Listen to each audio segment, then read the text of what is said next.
Studies show that we're losing 70% of small businesses between generation one and generation two. When you think about that over the long term, that's not something that's sustainable, and it's going to have a real impact on the economy within the US as well as within the communities that these companies are located in. So when you look at 100 businesses today and they go from generation one to generation four, the numbers go from 100 to three. The other number that really is burdensome to me today is for every 100 companies that come on the market for sale, only 20% of those companies are actually being sold. So 80% are not getting sold. If you have your people strategy right, the rest of your business pieces fit together really well. You're going to operate more effectively, more efficiently. But if you don't have the culture to be able to attract and be able to retain your high quality and high performing employees, that's going to be an ongoing struggle that no matter who's in ownership, they're going to continue to have challenges in that area. So I'm a firm believer that culture and the people side of the business is the most important piece to your organization when it comes to success.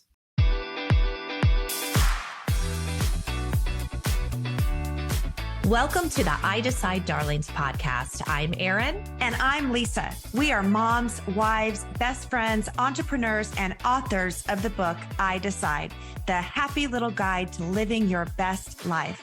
Pull up a chair, grab a glass of wine, and get ready to talk all things health, success, loss, money, family, and everything in between. These two besties won't leave anything off the table. So get ready to laugh, cry, hear the tips, tools, and stories to give you the success you crave, the life you adore, and the future you deserve. You are listening to the I Decide podcast. Hello, everybody. Welcome back to the I Decide Darlings podcast. As always, I'm Erin Lopez. And I'm Lisa Cox. Hello. One of the things we're going to talk about today, once you introduce our amazing guest, is Hallmark movies. And we'll talk about that in a second. Okay. Chuck's like, what did I sign up for here? We're already talking Hallmark. He's like, how does that relate to me? We'll show you. We're going to tell you.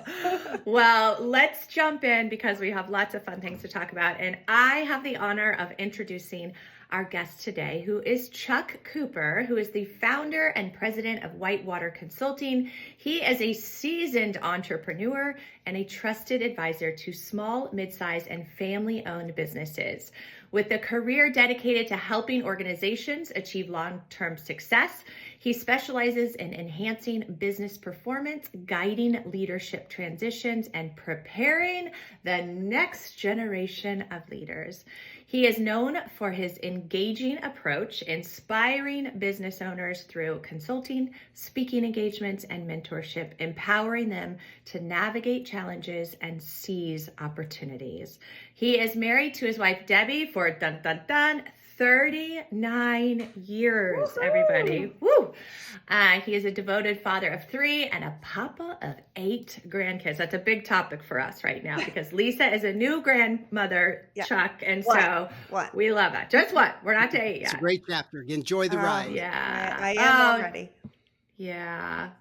Chuck, thank you for joining us on I Decide Darlings. Welcome. Thank you so much. I have been looking forward to our conversation. I love the title of your podcast and hope to have a very engaging and fun conversation. Well, buckle up, Chuck. We're ready for you. We're so glad you're here.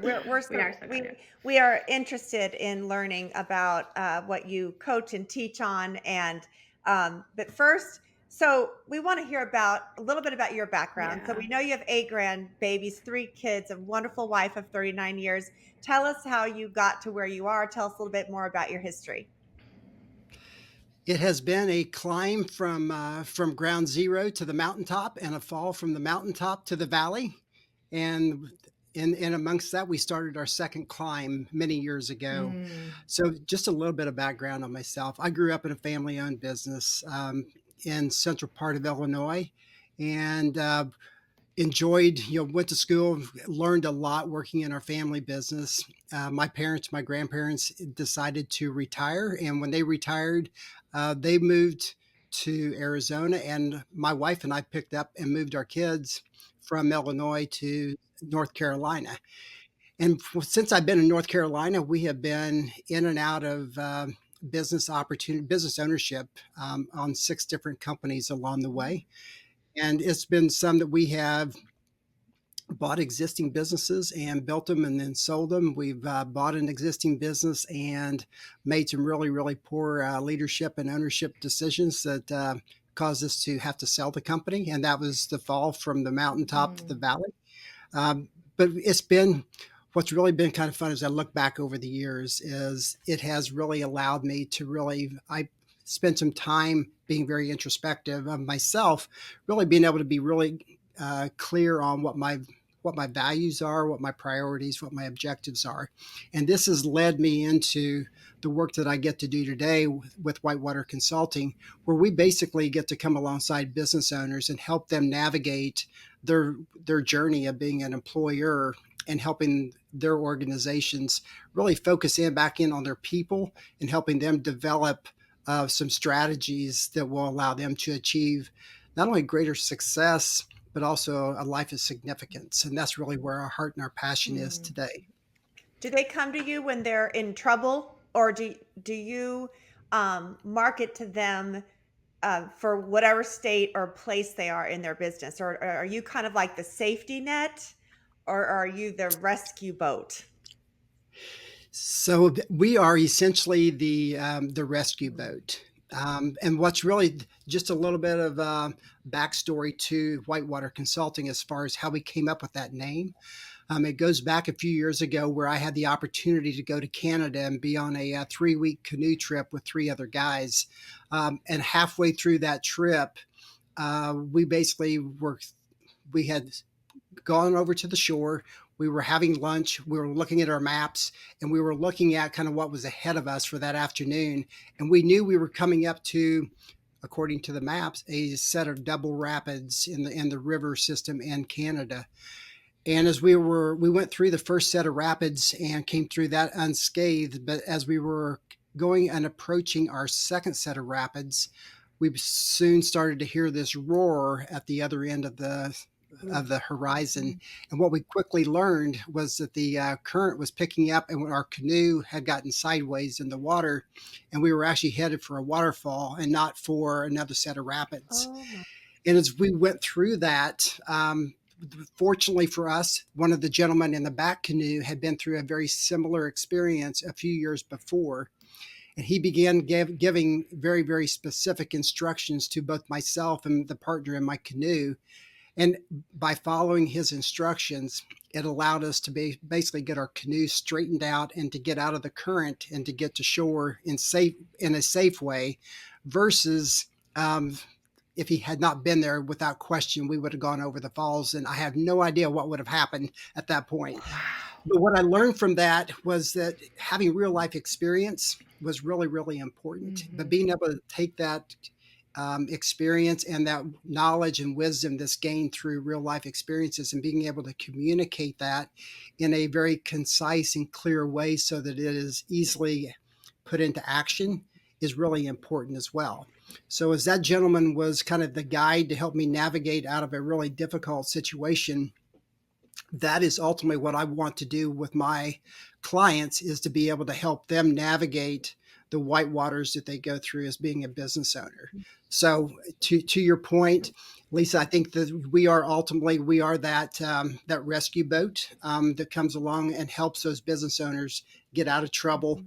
initially, but then as we continue to work with them for a longer period of time, we try to help them focus on really implementing processes and strategies and be proactive versus being reactive to Mm. situations. That's fantastic. Oh my gosh, that story just gave me chills though. How scary. Okay, first of all, I would freak out. Second of all, I mean, but I love the meaning behind I your do too. the name of the company. I mean, I hope you're telling that story to a lot of people because like when you say that, it like brings such, I don't know, like meaning and heart behind what you're doing. Fortunately, here in Charlotte, we have what is known as the National Whitewater Center, Mm. which is where the Olympic teams in the U.S. come to train for the Olympics for kayaking and for the whitewater rafting. Mm. And that is something that is probably the number one question that I'm asked on a weekly basis by people, even here in Charlotte, is when they see my logo on my vest or my shirt that I'm wearing, they always ask, "Oh, are you part of the Whitewater Center?" And the great part about that is that I'm not, but it gives me the opportunity to be able to share that story Mhm. every week, that we're out. So I love that analogy that we get to use, and it has the feedback that I've gotten on the backstory has been something that has really made an impact on a lot of folks in the Carolinas, and obviously with our clients as well. Mhm. I think And incredible. Chuck, did you all fare well with the storms and the hurricanes? We were very fortunate, very blessed in the fact that we were about an hour away from where we live. The damage started, and we have several clients that were greatly impacted Mm. by the hurricane. So we've been working very closely with them, getting them supplies and helping them put the pieces back together so they can Yeah. continue to move forward. Yeah. Well, thank you. It's such a crazy time of our lives. And I know you're much closer than both of us. Doing the consulting that you're doing and being that's the rescue boat basically for a lot of businesses, do you often think if they just would have called me before they needed rescuing? like if so many, I feel like I'm just thinking about a lot of people that I know, in their own life businesses or situations. And it's like if you would have a company like yours come in and be proactive before, then maybe you wouldn't need rescuing. That is my mantra every week, is to be able to share that with clients and with prospective clients, is that you know I want to be able to. I tried to encourage my kids as they were growing up, and I try to encourage my clients today. We can all learn from other people's mistakes. We don't have to all make the same mistake over and over and over. But unfortunately, I think that when it comes to our clients, and most of our clients are small and mid-sized business owners, they are so focused on the operations of their business, and they're so focused on the fires that come up every day, and so they're just working on being a firefighter, and not really, they don't have the opportunity Mhm. sometimes to be able to raise up above all the activity and all the decisions that have to be made, and be able to look out and be able to work from a strategic standpoint and become proactive, Mhm. just because of the natural state of their operations. It is so reactive, Mhm. and so that's just a world they get accustomed to, and that's kind of where we, over time, the days go by, the weeks go by, the years go by so quick, and then they realize at the end, this is just our norm, and we'd never have put a strategic plan in place to Mm. think about how we can make our companies better, and or how we can go about creating a succession or an exit plan for our family. Mm. It's so true. And I think that, we all get caught in the grind. And like you said, like we're putting out the fires and what have you, like you are offering them the opportunity to have a bird's eye view of like, where are we going? What are we doing? I'm curious, like when it comes to like the baby boomers and the new generations, like how much does that come into play when it comes to a business getting to the point that they are? Because I think that there's a lot of differences now in what was businesses, what is business, and what's to come. I mean, social media alone. Well, exactly. No, social media plays a big part in that. But I think that it's been really interesting over the last couple of years. We've seen, particularly within family owned businesses, Mm, that there is an expectation. I mean, the current ownership, the parents, in many cases, they've been the ones, they've invested all of their time, their resources, the majority of their life into building up this business. And their assumption is that as your kids go to college and then they graduate, that they're going to naturally just come back and want to take over the business. What was one of the catalysts for me actually writing the second book earlier this year was the fact that I was speaking to a group of international students at Georgetown University, and their number one question that afternoon was, we want to know how we could have the conversation with our parents, because there is an expectation mm, that we are going to step in and take over the family business. And the reality is, as the next generation, I want nothing to do Mhm. with the parents' business. I want to go out and create my own. I've got a different world perspective. I've got different values. I just see things differently, and I want to have I want to have a business that's going to make a real impact on society, not just so much on being driven by the profitability and the lifestyle that gets created from that company. Mm-hmm. There's a real big chasm there right now between the generations. And what I'm finding is there's not a lot of communications that take place between the current ownership and the next generation. There's just assumptions that are being made. And then when those assumptions aren't fulfilled, emotions become a major factor. And through that, there's the relationships in a lot of cases get really strained at that time. So our hope and our focus is we're going to be able to bring some tools and resources to these families and to these business owners and help them be able to understand how the different generations are wired and what their preferences are, and be able to have conversations around that and not have the emotions elevate to where it shuts the communication down. So we're trying to find ways to build bridges to bring these generations together. So here's my Hallmark movie talk. So in all the Christmas Hallmark movies, the New York son comes home to the family Or daughter. business, or daughter comes home to the family business or to the family hometown for the holidays, and then basically realizes that their parents aren't doing very well with the business anymore, and they need help, and they have to stay and help, and they don't want to at first, and then they fall in love with the neighborhood girl, and it all works out just great. But it just reminded me of what you do in a way, and that is the to me the major word is the communication. Because I do feel like, I mean, I know with my business, Aaron and I have the same business. We have very large network marketing teams that we've built over many, many, many years. And our businesses are willable and they're sellable.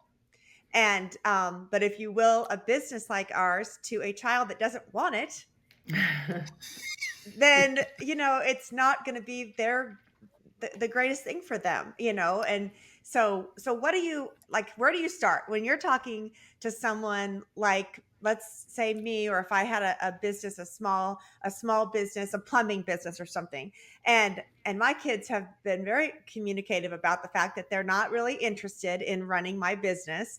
What would you suggest? Selling it? Or how do you counsel someone like me? So that's really a great question, and the truth is, I mean, first thing we have to look at is every business is got some unique capabilities, or they've got some unique situations. So there's not a one answer that's going to be applicable for everybody out there. However, I think where we can start is again looking at and talking through maybe the reasons why the next generation is not interested in coming in and taking over the business, and making sure that there is actual agreement, in many cases between the business owner and the business owner's spouse, because oftentimes there's a disconnect there as well. But once we can get them on the same page, then we can start to look at other options that they may have as far as the business. And we can look at, maybe there's a key employee that has interest in taking over the business or buying the business from you. Maybe there's a leadership team that will go together and have 3 or 4 different people go together and buy that business. Or you look outside and you can look at private equity companies coming in and buying part of or the entire company as well. So there's a lot of different options other than the next generation taking over that family business. But I do think that it really is important that we have clear communication, we have clarity from the current ownership, incorporating that in with the next generation, so that as we go to the market and we look at the other options, they're all on the same page and they're moving forward together. What's really interesting is I've got a couple of clients right now that we're working with. One is the next generation does not want to be directly involved in the day-to-day operations. They do want to be involved at the ownership level. So what they're looking to do is actually hire a board of advisors, putting them in place to actually run the business, and then the next generation will stay involved through that process. But they have leadership that will be responsible for the operations. The other company is actually looking at selling the business, getting completely out, and their third generation just selling the business and moving away from that. And as they've talked to their kids about where their heart and their passion is, and actually looking at buying another business that fits their kids and helping them get launched Mm, over the next 3 to 5 Oh, that's a years. good I solution. love that. Hmm. It's so funny to me with this generation because it's like they want to be owners, but they don't really want to work. But they want but they want to be the owner, you know? They want to be able to work in a different way. Yeah. No, I know. I So, so, just so baby boomers, we want to be able to just get in, day out, and yeah. grind and just make things work. That's not their world. They don't see that Hmm. in the same way that we Hmm. do. They'd rather work and use technology or use other tools and resources and work smarter versus working harder. Hmm. How much of this, when a company gets to this point, how much of it is the day in, the day out, the numbers, what have you, and how much of it is culture? Because I know for Lisa and I and what we do, culture is such a big part of, we say people leave businesses, but they don't leave people, so where does culture come into play with a transition like this? I think it's probably at the foundation of that Okay. process, because if you don't have your people strategy Hmm. right, let me put it this way: if you have your people strategy right, the rest of your business pieces fit together really, Hmm. really well. You're going to operate more effectively, more efficiently. But if you don't have the culture to be able to attract and be able to retain your high quality and high performing employees, that's going to be an ongoing struggle that no matter who's in ownership, they're Hmm. going to continue to have challenges in that area. So I'm a firm believer that culture and the people side of the business is the most important piece to your Hmm. organization when it comes to success. Mm. And what tools do you tell people, or what kind of things do you take a company through, or to identify where their culture is, probably on a scale? So we have, I mean, there's several different, I mean, there's a lot of different tools that are out Hmm. there that we have access to. What I find that's interesting is that when it comes to culture, um, that is really starts at the top of the organization. So a lot of times, even rather than doing an assessment, we will come in and just start to work directly with the business owner and or their leadership team. And really, for example, a lot of our clients, the business owner is the they are the business in many Hmm. cases. And so we want to come in and help them start to focus in on, looking at the culture and looking at their people, identifying the problems that they have. But I want to be able to come in and help them get out of that day-to-day firefighting mode and be able to delegate some of those tasks and responsibilities to other people within the organization so that they have some margin in their day-to-day life so that they can elevate up and start to focus on the strategic side. And by doing that, it allows them to really come back and kind of change the way that they have led their organization for so many years. But I kind of come back to the 5 C's of leadership. And this is something that we have found to be very, very effective for our clients. Hmm. But the 5 C's start with really with connection. So as a business owner, how well do you connect with your people? Are you there in many cases, are you there to greet them when they come to work? Are you there at the end of the day to be able to thank them for the effort that they put in and for what you all accomplished today? But and it's not just with their employees, but it's also with your customers and with their vendors and the community leaders. So it's just a way that we see, and the conversations that we're having, they all fit together, and they're all about really casting the mission and the vision of the organization and building tighter relationships. So we have connection, commitment goes to the mission and the values of the organization. Commitment goes to implementing best practices, and the commitment also goes to really doing what's in the best interest of the company and incorporating the employees into that. The next thing is care. So we want to be able to empathize with our people, knowing that when they come to work, they're not coming in just being an employee. That we're wired in such a way that we bring everything with us when we come to work. Our home life comes to work. Our relationships with our spouse and our kids. It impacts the way that we can be productive at work as well. And then the next C is really remaining curious. So as a leader, the leadership is really it's a journey. It's not a destination. So we have to always be learning and growing. And that's one of the key mindset shifts that we want our clients to experience, is that they're not just set status quo like they have for the last 10 or 20 years. They've got to continue to be agile and learn to be adaptable as they move forward. And then the fifth C that ties all of this together, and it comes back to Lisa's point earlier, it comes back to communication. Communication, the way that we communicate, the cadence, what we say, the tone with which we say things, and not just it's not just us talking as leaders, but it's also us sitting down with our people and listening to our employees and listening to the key contributors, to our clients and to our vendors as well. So all of those things are really important to helping us develop how we want to move the organization and have them prepared to really be able to be not just to survive, but really to be able to thrive in the future. Oh, those are all such excellent points. And the one that you mentioned, curious, that really, I was just sitting at dinner last night, in fact, with someone that owns an art gallery here in my town.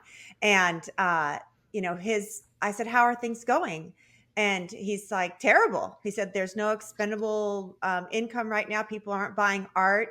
He said, and so I could tell he was in firefighting mode. He was dealing, probably, had to fire employees and just do it all himself. And I feel like in today's world, with the way that the economy is and has been over the past year and a half, I feel like many people are in that same situation, to where the reason why they're firefighting is because they had to let people go. And so they're just in this alone trying to run this business, and they're not curious to find other ways to do it. And so what you're doing is so powerful to me. I wish I could place you in this guy's world right now, because he was so defeated, and this guy knew my husband, but I didn't know him from any other time. But I knew right where his art gallery was. And that defeat, I feel like, to me, I could just see him closing. Right. And that's so much of that comes back to, when we went through COVID, very similar stories, talking with business owners, they were all faced with that situation, sending all your people home or having to terminate. And they were scared to death that they were going to lose their business. I think for a lot of business owners, that was probably one of the blessings that came from that period of time. And even is still true today, is that being a business owner is not a journey that's meant to be done alone. You have to have a community around you. You have to have people around you that you can talk to, that you can be able to share those concerns and those frustrations. But more importantly, you need people around you that you can ask questions and solicit input and advice from, to help give you some clarity as far as what are your options and what is the best path going forward for you. And unfortunately, a lot of business owners, and I'm going to speak directly to the guys that are business owners, we feel like we come to work every day with a mask on, that we've got everything under control. And if we don't have it under control, we know exactly who to call and how to fix things. And I think COVID showed that there is so much in this world that is out of our control. And I think it was just a real aha moment for many of us. And what we learned from that was it's okay to be transparent, and it's okay to be vulnerable, to admit that we don't have all of the answers. Do you ever walk in and go, oh man, you just need to close these doors? or do you ever walk in and go, this is so savable, like I've got you, you know what I mean? Like, is it that clear when you see what's going on? In about 30 minutes, I can tell whether or not I can be a resource for that business owner. The thing that I find that I throw up my hands and say, the best thing you can do is call your broker right now and try to sell your business today, is if they're not open-minded and they're not willing to be coachable, and their response is, this is the way I've always done it. Oh yeah. And when they go down that path, there's nothing that I can do. So Chuck, I think you're the Gordon Ramsay of what you're doing. Like, have how Gordon Ramsay goes in and and he's literally like, is this gonna work or is this not gonna work? Like, I think you're like the Gordon Ramsay of what you do. It is a fascinating time to be in this space. Yeah. There's no question. It really is. Have you had any stories? You don't have to name names or companies, or whatever, but like kind of Lisa said, like, have you walked away something and you're like, oh honey, this is going to be good dinner talk tonight? Like, oh yeah. Oh, I mean, there's so many stories around that. So just for one of those examples, so I've got they were a prospective client at the time, and they were looking at becoming a coaching client at that particular time. And this goes back a couple of years ago. But what was really interesting was the business owner told me, he said, I keep reading and I'm hearing all of these things about the great resignation, quiet quitting, companies losing employees. So he said, what I decided to do was I've got 70, almost 80 employees. I decided to give a 15% across the board pay raise because I wanted to solidify my employees and make sure they weren't going anywhere. He gave the pay raise, and he came back on our first coaching call and he said, Chuck, I don't understand. I gave my employees this pay raise, and I've not had one person come and talk with me or even acknowledge that they received a pay raise. Mm-hmm. He goes, what am I missing? And my question to him was, I said, let me ask, before you gave the pay raise, did you actually go and talk to your employees to find out what was important to them? Mm-hmm. And it was dead quiet. And he said, no, I just assumed that money was the key, was the driving factor here. And I just wanted to make sure everybody was well taken care of.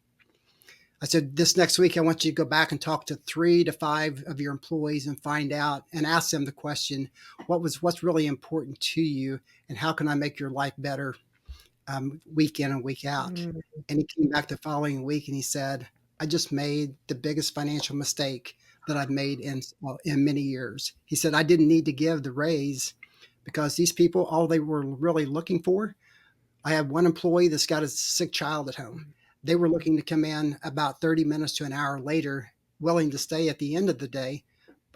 And all they were looking for was the flexibility and time. Wow. Another employee comes back and says, I'm really looking at ways I need to be able to focus on retirement. And I'm looking for some additional benefits in these key areas. I'm happy to pay for it out of my pocket. I just need to have it made available.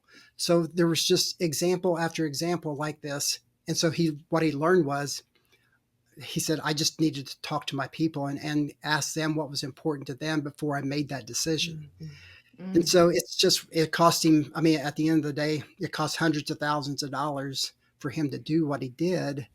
And he didn't have to do that. Mm-hmm. And now he's realized from that mistake, I need to engage and I need to be talking and listening to my employees. And now his whole culture has actually changed in the last year because of that. Wow, that's so good.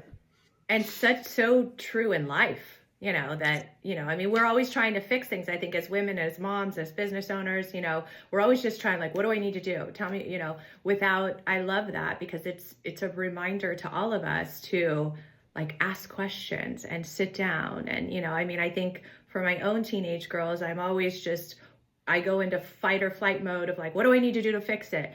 Instead of maybe I don't even understand what needs to. So I love that you do that. And I think it goes into your 5 C's of communication. Right. So yeah, there's just so much. I mean, there's so many stories that are out there. But on the other side of that, I've got a client that is I've got two clients who are in the same industry, same size organizations.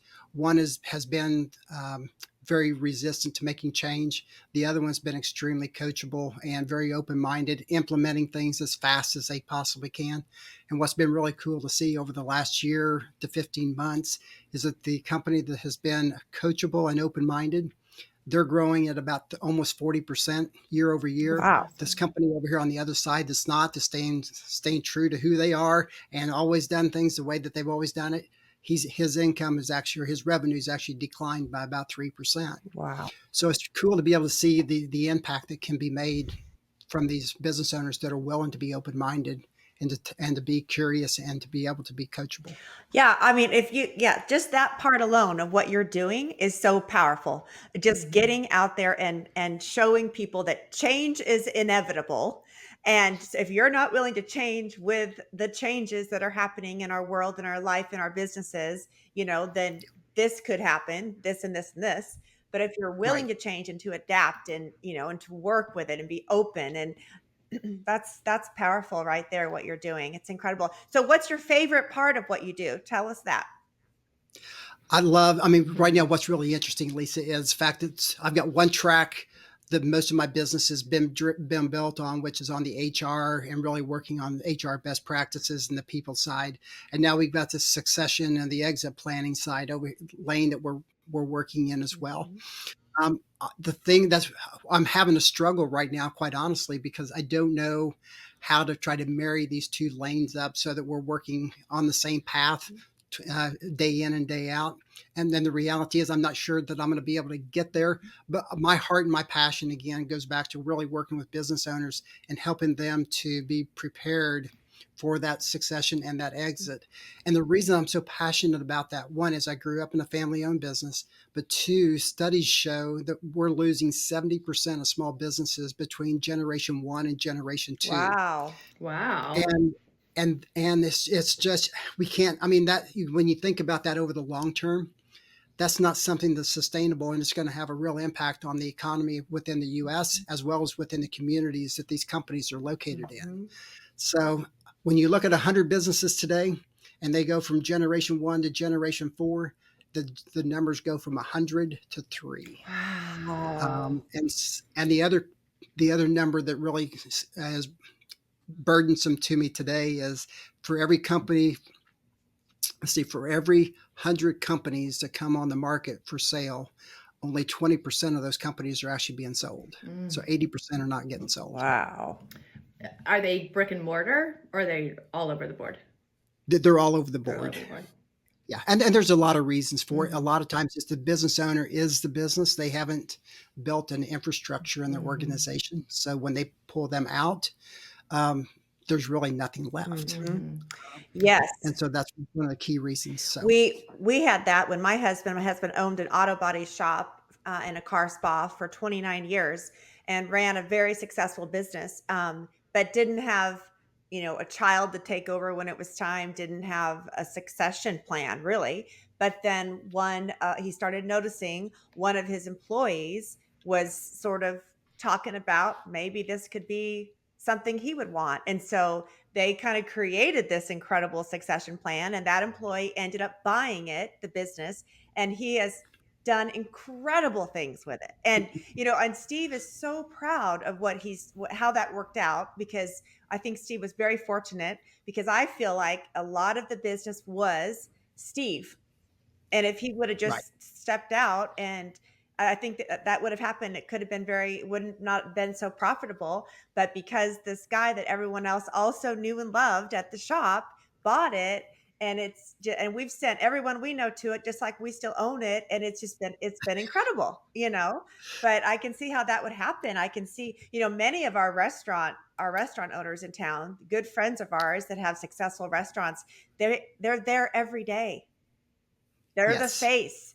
They're the come over, kiss the wife on the cheek and hug the baby, type of guy. And we always say that's why they're so successful, because they're there every single day. So I can Mhm. see how hard it would be. And it's hard for I think for a lot of those individuals, I think it's really hard for them to take a step back because they're, a lot of their identity and their purpose is tied up in the work that they're doing like that. Mm. And so if they step out of that, who am I?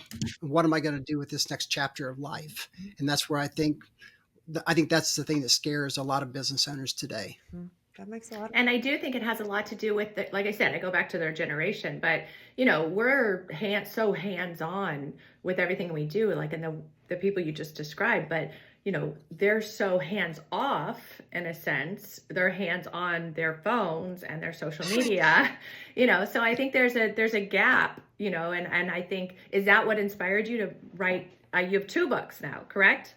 Right. Okay. We do. And then multi-generational on trust, respect, and valuing of people. And then is that the latest one, or your That, family business blueprint? the Family Business Blueprint was the second book. So it's Awesome. kind of the bookends. What I did was, when you look at the life cycle of a business owner, the Unprecedented book was written for entrepreneurs and those in early stage of the Mm. startups. And then the Family Business Blueprint was written for those looking to get out of, or eventually to get out of business. So it's kind of the bookends of that journey. Mm. And then you're the in between. That's correct. I'm the dash between those two. You're the in between. You're the secret sauce in between. Yes, yes.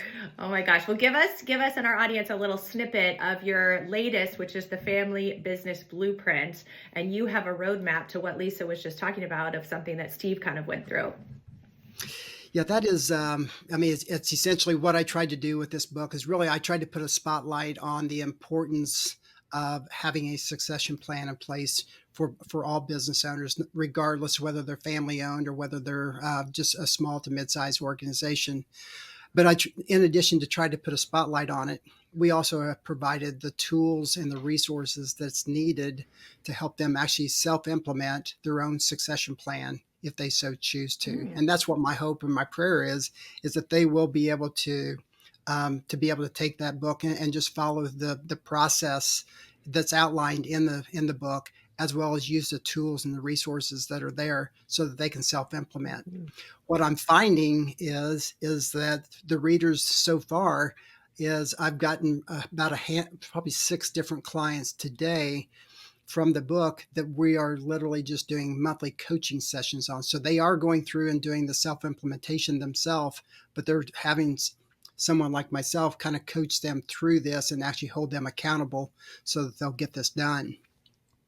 I'll share one quick story that came from the book as we were writing it.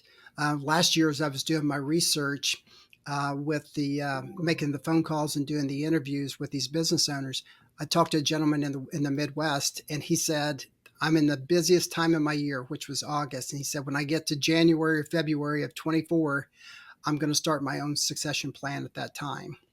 He calls me in January and he says, I should have started a couple of years ago. He said, but since I talked to you last, I've been diagnosed. I've got stage 3 cancer. Aww. And he goes, I don't know what to do at this point. His company's he does about 28 million in revenue. And he said, I'm not sure what are my options or how can you help me? And I said, well, if you will engage with me, we will do this and we will meet on a weekly basis and we will do this until we are finished. And he said, he goes, you give me a week and I'll be ready to go. So we started at the 1st of February and we got the plan and everything done at the middle part of August of this year, which was just about the time that the book was coming out. And he called me at the end of August and he said, I just want to call and say thank you for helping me get to this point. He goes, for the first time in several years, he goes, I'm totally at peace. I'm content right now. I've got a plan. I know what's going to happen with my company. And I know that it's going to be in good hands as we move forward. From that phone call, a week later, he calls me and he goes, I'm just calling to say goodbye.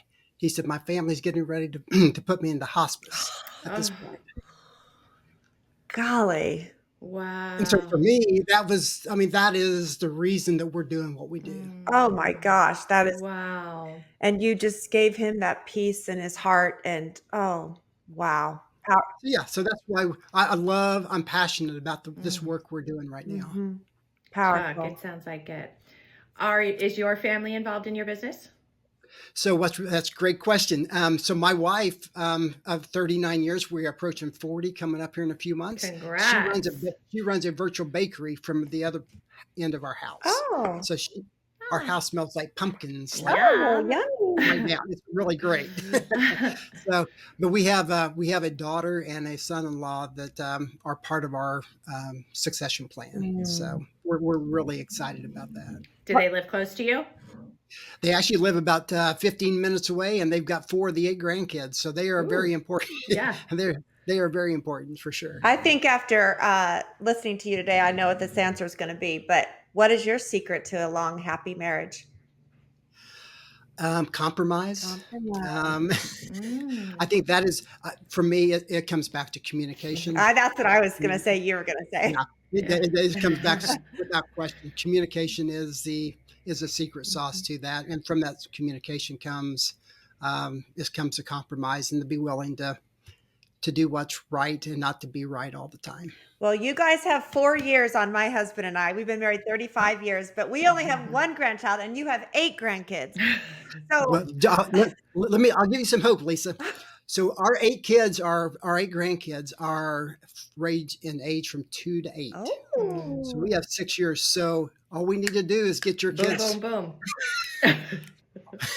Our 2 daughters and our daughter-in-law all found that it was a lot of fun to be pregnant at the same time. oh my. So we Aw. were doing 2s all the way through several Oh, years. I love that for you. That's wonderful. That's We just had this conversation about being on the baby train. Yeah. Like, stay on the baby train. Yeah. Well, Chuck, Um, I thank you for sharing with us Yeah. today. I think what you're doing is incredible work for people, and that last story was so touching and so beautiful and powerful, and a reason why people need you. And so when someone wants to find you, I know they know how to find your books, but what's their best source to get in touch with you? There's a couple of good ways to get in touch. First, I'm on social media all the time. So LinkedIn is a great place to find me. Okay.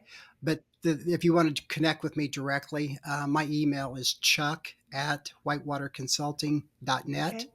And our website is whitewaterconsulting.net. So they can find all the contact information there as well. That's wonderful. That's wonderful. Well, before Aaron closes, I just want to say thank you so much for being with us on the I Decide Darling podcast. We've learned a lot today. I feel like I've learned a lot today, and I took a lot of notes too. I was paying attention. I have thoroughly enjoyed the conversation. You did great, Lisa. Lisa was a good student today. She gets an A. Oh, Chuck, honestly, this has been such a wonderful time to be spending with you. And I mean, hearing what you do, I think there's so much more to it, and the heart behind it. I think you're truly changing lives. And I know that there's a lot of people out there who business is maybe heading down that route, or they're already in that and need somebody like you to offer, that rescue boat, but also just to help them, communicate and all of the things that you talked about. I think that this is so powerful and so needed right now in our world with everything that's going on. So thank you for what you do and for sharing today. Thank you. I really appreciate it. Again, I've really enjoyed our conversation. I appreciate the invite. Well, we'll be thinking of you on the next Hallmark movie when Okay. we see this all take place, and we'll say, I know Chuck Cooper. So everybody share this out. Think of us on the next Hallmark movie when you watch it take place. Thank you, as always, for listening to the I Decide Darlings podcast, and we will see you all soon. Bye, everybody. Bye, everyone. You've been listening to the I Decide Darlings podcast. If this podcast touched your heart, please share it with your friends and family right after you subscribe yourself. Don't forget to head over to iDecideBook.com and grab a copy of our favorite book and daily journal. As always, thank you for being here, and we can't wait for you to hear our next episode.